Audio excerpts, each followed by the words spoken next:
Hello everyone, welcome to my channel. Welcome back if you are a subscriber. My name is Sarah and I am the style coach.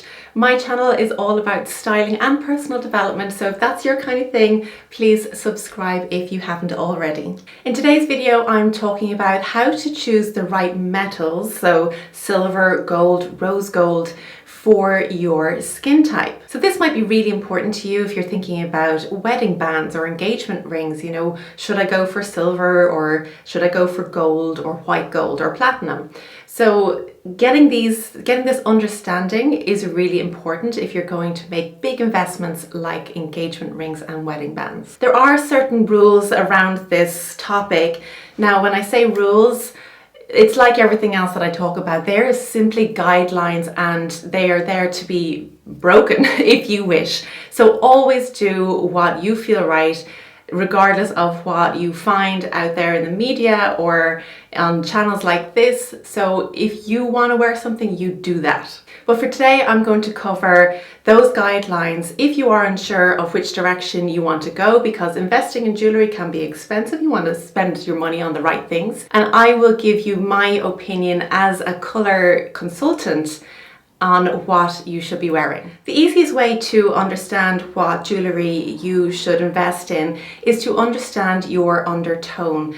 And I'll do another video on that at a later stage, but there's some simple things you can do just to look at in the mirror in natural daylight and just look at your skin and check if there's some golden tones, some apricot tones in your skin, or do you have more ashy, more pink tones in your skin? If you do have those golden apricot tones in your skin, it is very likely that you have warm undertones. And you can see this here on the graph that I made. There's two axes. The vertical axis is all about the undertones, so warm is at the top, and at the other side of the scale you've got the cool undertones, which would have those ashy, more pinky tones to the skin. If you've already had a color analysis done with me or another consultant, you will know the intensity of a color that you can tolerate against your features. You might already have a good feeling for this if you haven't had your colors done already. So looking at your wardrobe, do you see a lot of bright colors? Are you drawn to bright colors? Or are they a little bit softer, a little gentler, a little bit more muted? So I'm just going to give you a little quick recap or an introduction to the color season as I do it. If you look at the graph here, you can see the combination of warm and bright leads to the spring season. The combination of bright and cool leads to the winter season. The combination of muted and cool leads to summer, and muted and warm is the autumn season. Now, each of these have their own qualities, their own characteristics in terms of the intensity of colors, the hue of the colors, how warm or how cool they are. And this also influences the jewelry that you wear. If you are warm and bright, you can tolerate a very yellow, bright, shiny gold. Moving on to the bright and cool, so the winter season, that person will look fantastic wearing really shiny, bright silver jewelry or white gold indeed as well. Now, sticking with the cool season, so moving into cool and muted, we've got the summer season. So again, silver is always going to look best on this person with their undertones being cool. And they have a low tolerance for very intense colors. So therefore their jewelry is going to be a little bit more muted.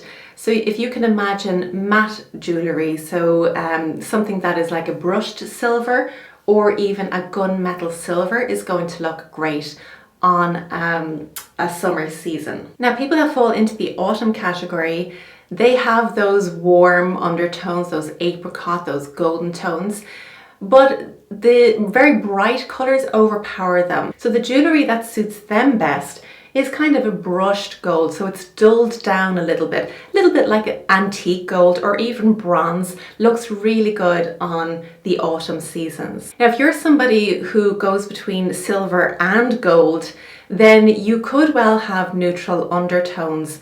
And like myself, I have a little bit of both, but when it comes to investing in jewelry, I know that I definitely lean towards the silver jewelry more, and I will invest my money in that.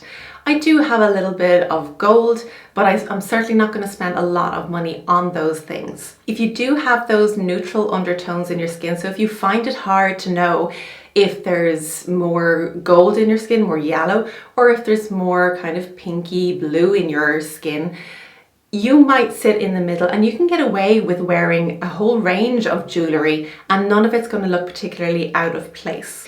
In terms of rose gold, it's more neutral than the yellow golds and the silvers. It definitely sits kind of more in the middle.